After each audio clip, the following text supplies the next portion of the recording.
লাল শাড়ি, গলায় মালা, সিঁথি ভরা সিঁদুর, কনের সাজে শ্বেতা তিওয়ারির ছবি সমাজ মাধ্যমে ভাইরাল।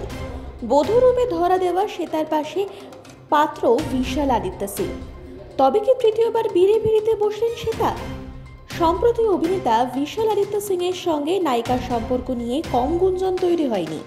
তারই মাঝে সোশ্যাল মিডিয়ায় ভাইরাল হয় বেশ কিছু ছবি, যেখানে শ্বেতা ও বিশালকে বিবাহিত দম্পতি হিসেবে দেখা যাচ্ছে। তবে কি ছাদনাতলায় বসেই পড়লেন শ্বেতা? না, একেবারেই নয়।